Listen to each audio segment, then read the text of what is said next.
비범과 비범의 차이가 있죠. 그 차이가 뭡니까? 생각이 차이입니다.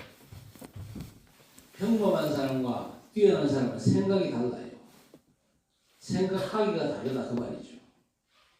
바보는요 아예 생각 없이 삽니다. 그리고 평범한 사람은요 생각하는 대로만 삽니다. 그리고 고정관념에 딱 묶여서 삽니다.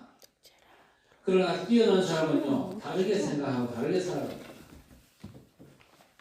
한전쟁 후에 캐나다 무역을 아주 크게 성공한 사업가가 영리기업의 이영현 회장입니다. 이 사람이 전쟁으로 폐허가 된 한국의 물건을 캐나다에 수출해가지고 연 1억 불 이상의 수익을 얻었어요. 아니 전쟁으로 폐허가 됐는데 한국에 뭐 수출할 게 있습니까? 그러니까 이 사람이 생각하는 게 다르다 그 말입니다. 이 사람이 뭘 팔았을까요? 묻지 마세요. 요강과 우리나라에 빨래판을 팔았답니다. 요강이 뭔지 알아요? 네. 오줌통. 똥통. 이상하죠? 아니 요강과 빨래판을 뭐라고 팔았을까요? 그것도 저 캐나다에. 생각이 달랐어요. 요강을 뭘로 팔았냐? 캔디 박스로. 사탕 박스로. 그리고 빨래판은요 액자에 넣어가지고 수공예품으로 팔았대요. 뭔가 우리와 생각이 좀 달랐다 그 말이죠. 자, 우리 주님께서 세상과 다르게 생각하기를 말씀하셨는데 그게 주님의 메시지였습니다. 복음을 벗어난 이 세상과 종교의 관습과는 정반대로 우리 주님께서 말씀을 하셨습니다. 지난 시간에 앞을 못 보는 자녀를 가지고 태어난 사람을 보고 세상과 율법은요 누구 죄 때문이냐 그렇게 물었잖아요. 그런데 우리 주님께서는 누구 죄도 아니다. 그에게서 하나님께서 하시고자 하는 일을 나타내고자 함이라 그렇게 말씀하셨습니다. 그러니까 생각이 달랐고 보는 관점이 달랐다 그 말입니다. 자, 오늘 말씀도 그렇게 시작하지요. 우리 주님과 아주 각별한 관계가 있는 마르다와 마리아 그리고 그 오빠인 나사로. 오늘 3절에 보니까 주님께서는 이들을 너무 사랑하셨어요. 또 11절에 나사로를 우리 친구라 그렇게 말했습니다. 그리고 35절에는요 그의 죽음 앞에서는 눈물을 흘리기까지 했습니다. 그 나사로가 병들었어요. 근데 사람들은요 나사로의 병이 죽을 병이라 그랬습니다. 그러나 우리 주님은 다르게 생각하셨어요. 뭐라고 말씀하십니까? 4절에 보세요. 예수께서 들으시고 이르시되 이 병은 죽을 병이 아니라 하나님의 영광을 위함이요 하나님의 아들이 이로 말미암아 영광을 받게 하려 함이라 하시더라. 주님께서는 사랑하는 나사로의 병과 죽음을 세상 눈으로 보지 않았습니다. 늘 해오던 생각대로 생각지 않았어요. 세상과 다르게 각인된 대로 아니죠. 하나님의 절대 계획 안에서 보신 것입니다. 세상은 죽을 병 걸리면 살지 못하고 죽으면 모든 게 끝난다고 그러지만요. 우리 주님께서는 죽음에 이르지 않는 병도 있고 끝이 아니라 하나님의 영광을 나타내는 영화로운 죽음도 있다고 하셨습니다. 그렇죠? 다 죽을 병이 아니고 하나님의 영광을 위한 병이 있습니다. 예수 그리스도께서 영광을 받으시는 죽음이 있다 그 말이죠. 하나님의 영광이 나타나고 그리스도께서 영광 받으신 죽음의 증거가 많죠. 모리아산 이삭의 죽음이 바로 그런 죽음이었습니다.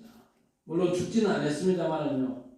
아브라함이 하나님의 명령을 따라서 이삭을 번제단에 올려놓기 전에 밧줄로 묶을 때까지 밧줄로 묶을 때 벌써 이삭은요 죽음을 알아차렸습니다.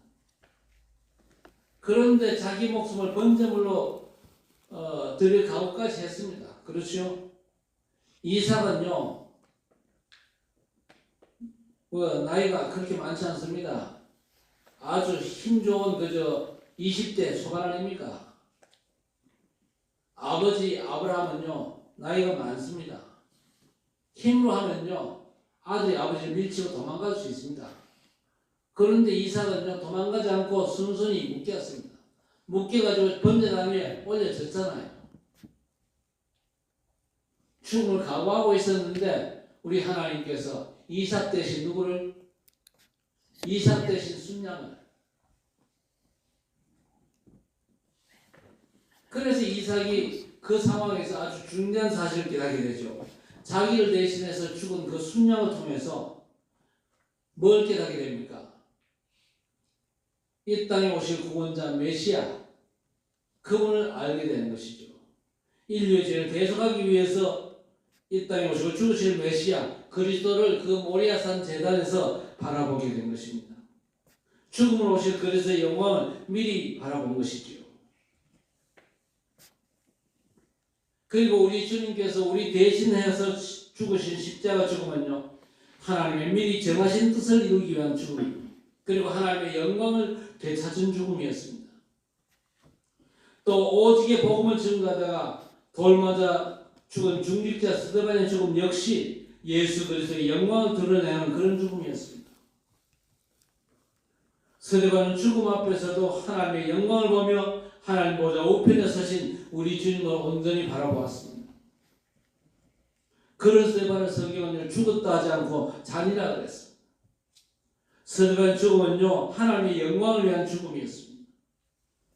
그리고 또 히브리서 11장 믿음의 사람들 역시 환난 앞에서 비굴하지 않고 세상에 하나님 나라를 보여주며 믿음을 따라 죽었습니다. 예수 그리스도께서 영광을 받으시는 그런 축복의 죽음이었죠. 그래서 하나님께서는 친히 이런 믿음의 사람들이 하나님이라 일컬음 받으시기를 부끄러워하지 않으셨어요. 그리고 하나님께서 그들을 위하여 한성 하나님 나라를 예비하셨던 것입니다. 성경과 교회사를 통해서 복음을 위해 죽은 믿음의 사람들이 무수히 많습니다. 그런데 그리스도를 위하여 죽은 죽음은 끝이 아니었습니다. 그들은 죽음보다 더 큰 역사를 죽음 후에 남겼던 사람들이었습니다. 하나님께서 그들의 죽음을 통해서 영광을 받으셨어요. 또 복음의 영광을 온 세상에 나타내셨고 지금도 그 영광이 나타나는 중입니다. 전도와 선교 역사가 복음을 위해 생명 드린 증인들의 죽음으로 이루어졌죠. 그 모두가 우리 하나님의 영광을 위한 죽음이고 그리스도께서 영광 받으신 아주 거룩하고 영광스러운 죽음이었습니다. 그래서 여러분 지금 일어나는 여러 가지 문제나 사건, 질병이나 경제적인 문제 또는 인간관계의 갈등을 마주할 때 항상 기억하시기를 바랍니다. 세상 사람들처럼 생각하지 말고 남이 미혹하는 대로 따라가지 말고 우리 주님께서 말씀하신 대로 다르게 생각하시길 바랍니다. 그러면요 시공을 초월하는 하나님 나라의 길이 보이고 그리스도께서 영광 받으실 역사가 틀림없이 일어나게 될 것입니다. 자, 그런데 오늘 우리 주님께서 사랑하는 사람이 지금 병들어 위급하다는 소식을 듣고도 바로 가지 않고 계시던 곳에서 이틀을 더 머무셨어요. 언제 죽을지 모르는 아주 급박한 상황임을 알렸는데도 어찌된 일인지 우리 주님께서는요 거기서 이틀을 더 계셨다 그 말이죠.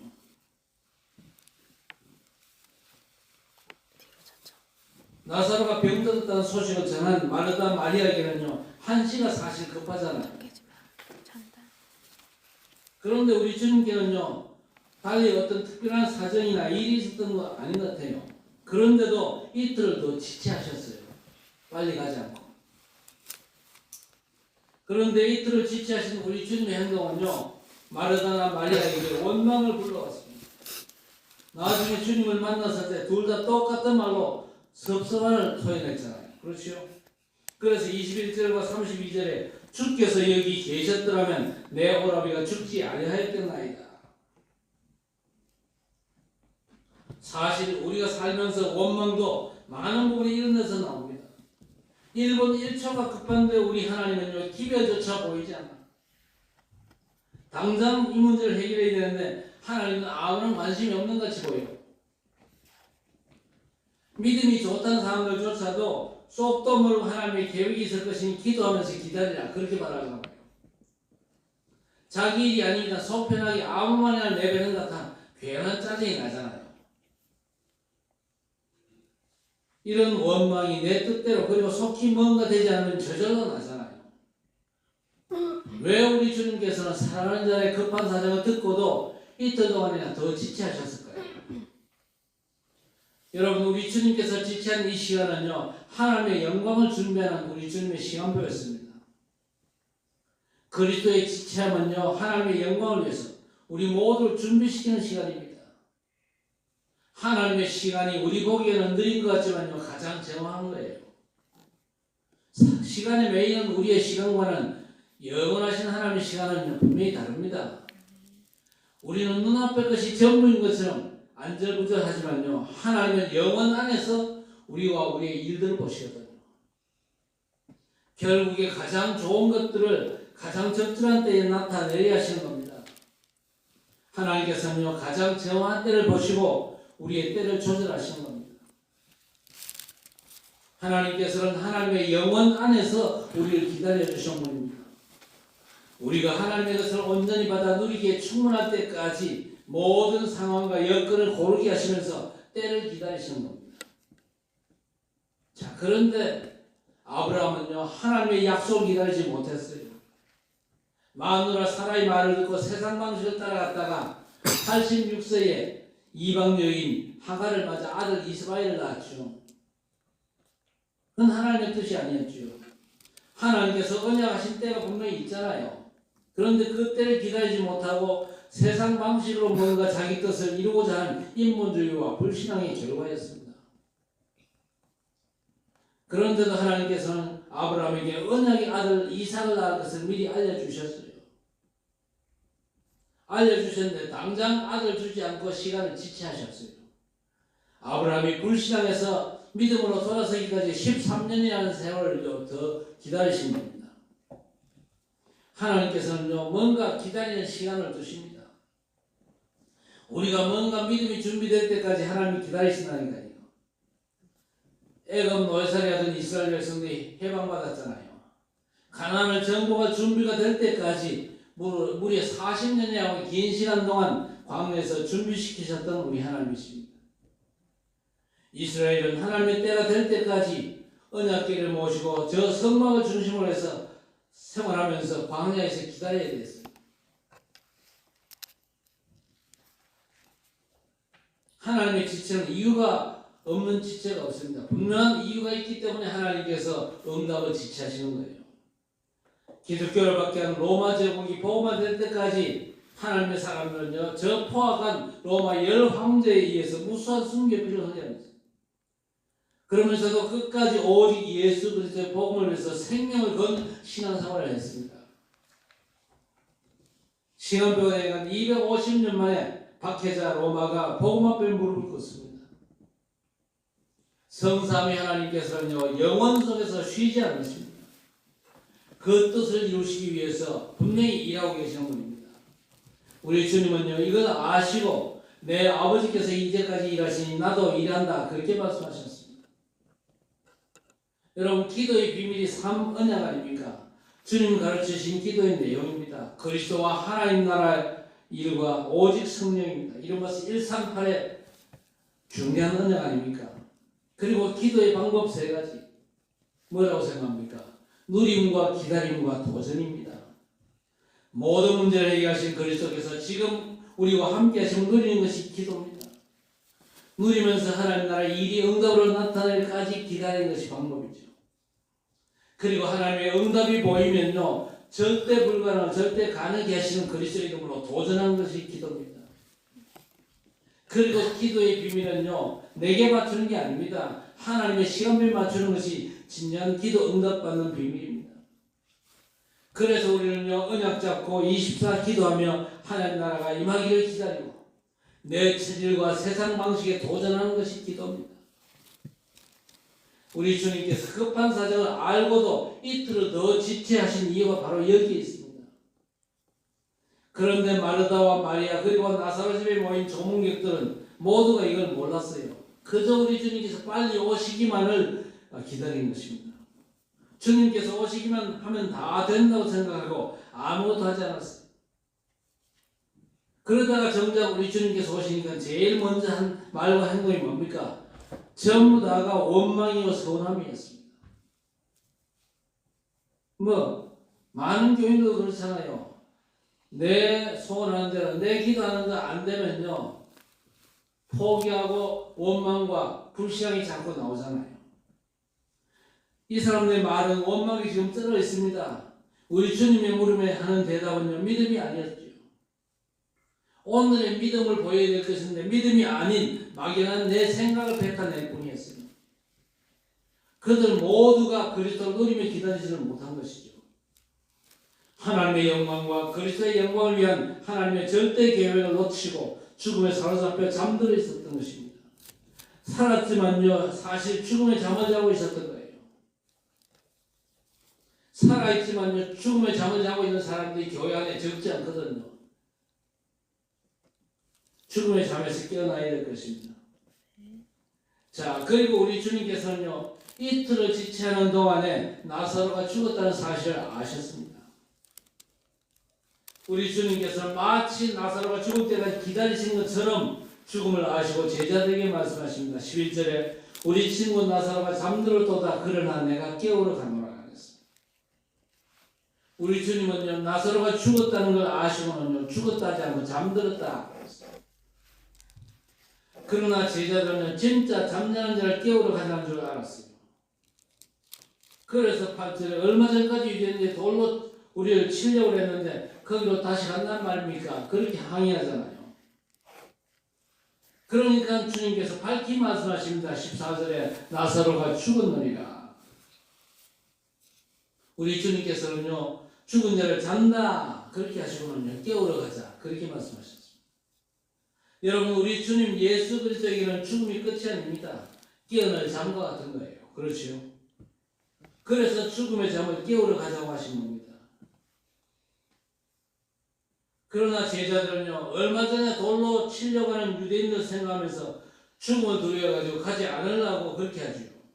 그런 제자들에게 우리 주님께서 뭐라고 말씀하십니까? 15절에 내가 거기 있지 아니한 것을 너희를 위하여 기뻐하노니 이는 너희로 믿게 하려 함이라. 그러나 그에게로 가자 하시니. 지체하신 이유가 뭡니까? 예수님을 진짜 믿게 하시라고. 죽음의 잠을 깨우치는 예수님을 통해서 제자들로 하여금 믿음을 회복해 하시려고. 나사로의 죽음을 통해서 제자들로 믿게 하려고 이틀 동안을 더 지체하시는 것입니다. 결국 제자들을 통해서 하나님의 아들 그리스도께서 영광을 받으시게 하려는 겁니다. 그때 제자들 중에 도마가 다른 제자에게 뭐라고 얘기합니까? 16절에 우리도 주와 함께 죽으러 가자. 뭔 생각으로 이런 소리를 하는지 몰라요. 제자들이 머뭇거리고 있는데 도마의 이 말은 용기를 갖게 했죠. 그래서 제자들도 주님을 따라서 나사로의 집으로 올라갑니다. 도마는 우리도 주님과 함께 죽으러 가자 비장하게 말했죠. 다른 제자들은 엉겁결에 그 말에 끌려가죠. 깨우러 가자는 우리 주님에게 죽으러 가자면서 따라 나선 이 모습, 어찌 보면 이건 희극입니다. 그렇죠? 코미디도 이런 코미디가 없어요. 주님께서는 죽은 자를 잔다 그러면서 깨우러 가자는데 제자들은 죽으러 가자 그렇게 나오잖아요.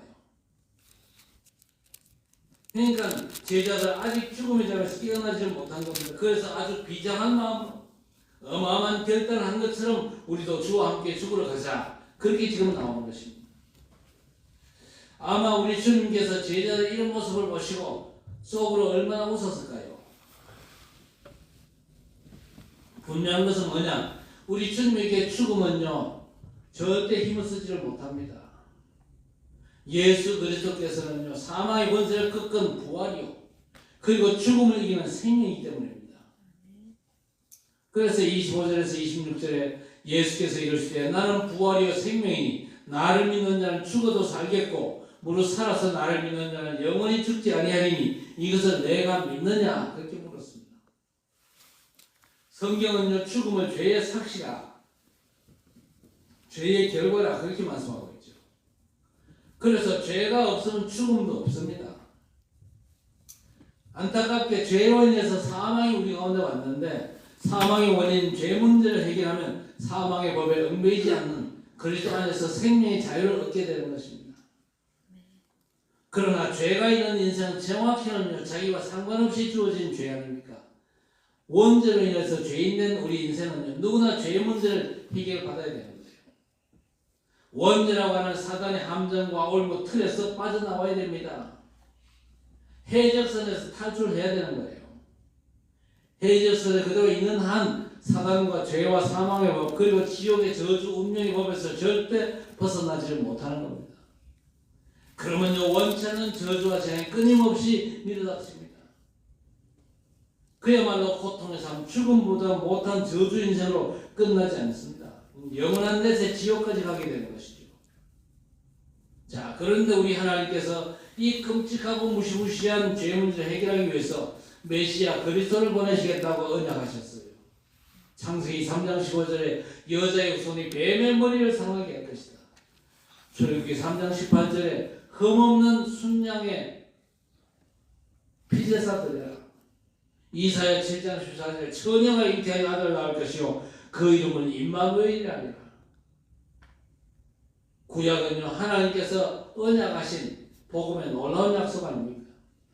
언약하신 대로 하나님의 때가 참에 예수님을 그리스도로 이 세상에 보내신 것입니다.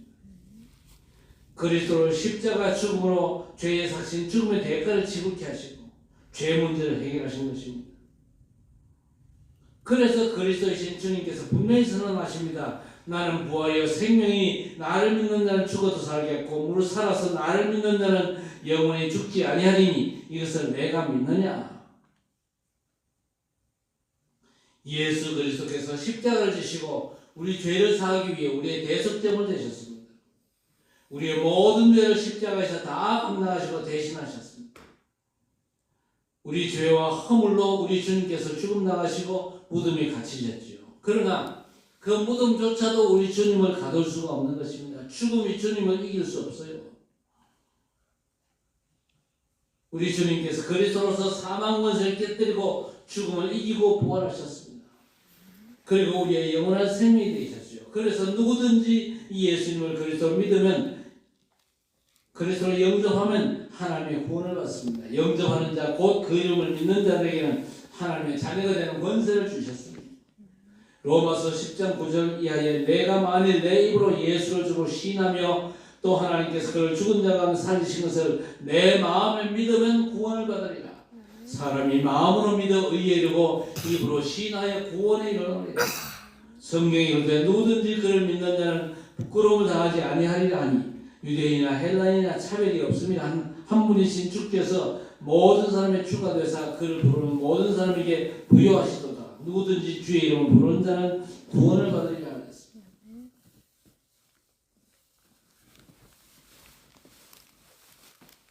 우리는 모두 그리스도의 복음 알기 전에 이미 복음 아닌 세상적이고 육신적이고 사탄적인 것으로 각인되어 있었습니다. 복음 아닌 다른 것, 틀린 것, 잘못된 것들이 살아온 세월만큼 우리의 뇌와 영혼 속에 깊게 뿌리내리고 경험하고 배운 만큼 아주 교묘하게 우리를 조종하고 있었죠. 우리가 하나님의 자녀가 아닐 때는요 사단의 함정, 올무, 틀에 갇혀 그런 것들을 더 즐기하고 기뻐하며 매달렸잖아요. 그런 것들을 더 많이 알고 더 많이 가지고 더 열심히 하면 되는 줄 알고 살았지만 이제 우리는 그리스도 안에서 하나님의 자녀들입니다. 예수 그리스도의 사람이고 성령의 전 주님의 몸된 교회가 되었습니다. 그래서 이제 우리는요 다르게 생각을 해야 됩니다. 세상 따라 하던 생각을 이제 하나님의 성령을 따라 움직이게 됩니다. 사람 따라 가던 걸음을 이제 말씀 따라가야 될 것입니다. 기도로 하나님 주시는 힘으로 일하고 공부하면 너무 쉽고 편하죠. 성삼위 하나님께서 함께 하시는 이 은혜 속에서 보좌의 축복을 누리면서 하나님께서 여시는 30대의 주역으로 서시기를 바랍니다.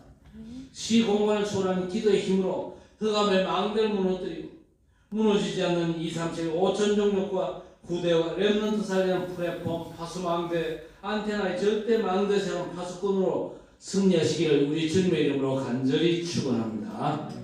하나님, 육신과 세상의 한계에 잡힌 저들의 생각을 복음과 하나님 나라의 축복으로 치유해 주옵소서.